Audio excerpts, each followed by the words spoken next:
YouTube channel में आपका स्वागत है।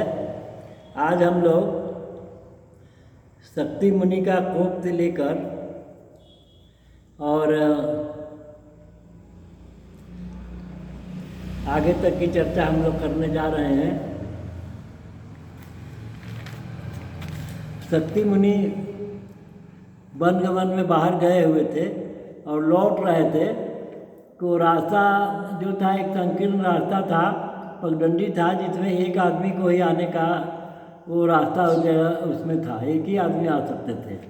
एक ओर से वहाँ के राजकुमार इधर से जा रहे थे, उधर से वो शक्ति मुनि लौट रहे थे और बीच में दोनों प्रवेश कर गए। बीच में जब लट गए तो एक आदमी को पीछे हटना था, तभी मार्ग बन सकता था। दोनों रुके, वो राजकुमार ठहरे, ये भी जिद्दी थे, हट नहीं रहे थे। तब इन्होंने कुपित होकर के राजकुमार को श्राप दे दिया कि तुम राक्षस हो जाओ। तो राजकुमार जब राक्षस हो गए तो इनको निगल गए, ग्रास कर गए। तो इनकी पत्नी गर्भवती थी, उससे समय आने पर इनका पुत्र उत्पन्न हुआ, वो पराशर जी हुए। और पराशर जी बहुत बड़े तपस्वी हुए, वो भी शक्तिशाली थे।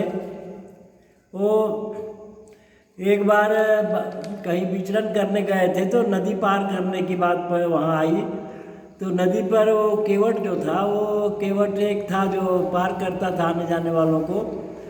तो उसको कोई संतान नहीं था। वो एक मछली एक दिन पकड़ा, बड़ी सी मछली मिली उसको एक दिन, तो उसको ले गया, उसको चीर फाड़ किया तो उसके पेट के अंदर से एक कन्या निकली। तो उस कन्या को, उसको कोई संतान भी नहीं था केवट को, तो उसको अपना पुत्री के रूप में पालन पोषण करके वो बढ़ाया। और इसके साथ रहते रहते नाव चलाना या सब करना, वो नाविक का काम वो भी सीख गई, जान गई वो लड़की तो। और वो उसका मछली के उधर से उत्पत्ति उसकी हुई थी, तो उसके शरीर से दुर्गंध मछली का आता था, इसलिए मत्स्य गंधा उसका नाम पड़ा था। तो वही वहाँ पर थी नाव के सामने, उसके पिता नहीं थे। पराशर जी आए, वो इनको पार करना था, तो नाव लाई बुलाने पर और इनको ले गई। तो बीच मझधार में जाने के बाद पराशर जी कहते हैं वो अपनी योग तपस्या, योग बल से वो कोहरा उत्पन्न कर दिए और उसके बाद कहे कि तुम्हारे गर्भ से एक पुत्र का उत्पत्ति होना है, ऐसा ही विधि का विधान है और ईश्वर की इच्छा है।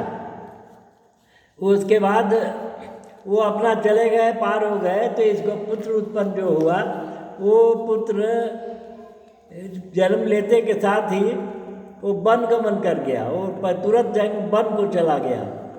और उसका वो वेद व्यास, वही इन्हीं की उत्पत्ति वेद व्यास जी की हुई, इससे उत्पत्ति।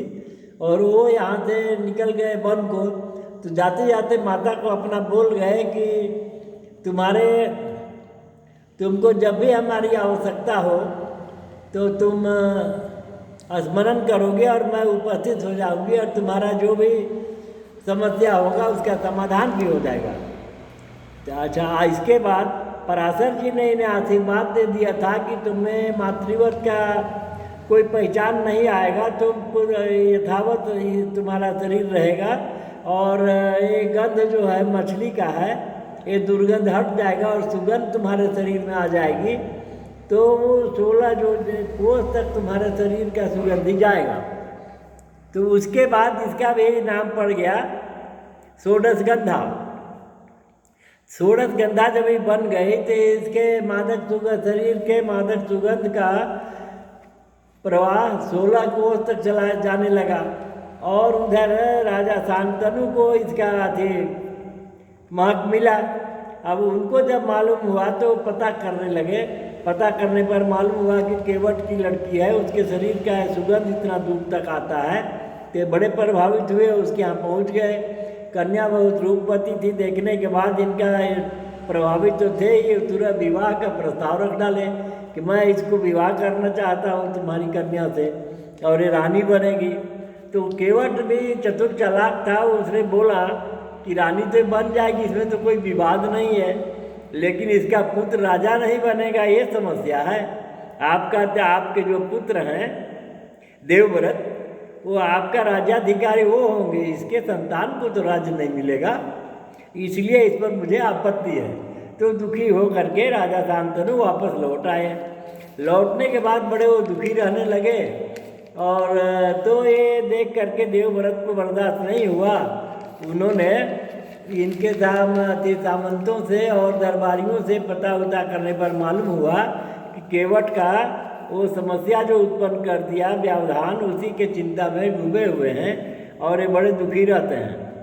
तो देवव्रत जी सोचे कि पिता के सुख के लिए मैं अपना त्याग करूंगा, और ये चले गए केवट के यहाँ। वहाँ पहुँचने के बाद वो बोले, आपको क्यों आपत्ति है, आपकी बेटी जब रानी बनने जा रही है।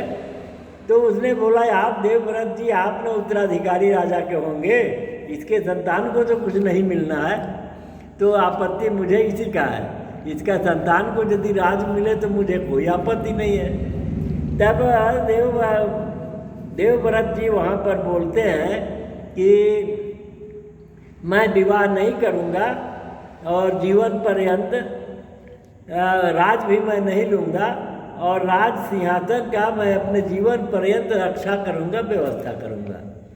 तब वो केवट जी तो प्रसन्न हो गया और फिर राजमहल में विवाह का संदेश भेज दिया। इसके बाद षोडशकंधा का विवाह राजा शांतनु के साथ संपन्न हो गया, और फिर राजकाज वो लोग अपना करने लगे।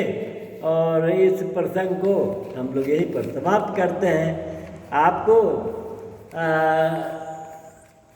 वीडियो यदि अच्छा लगा हो तो लाइक करना न भूलें और सब्सक्राइब भी करें, क्योंकि मेरा पारिश्रमिक भी यही हो है।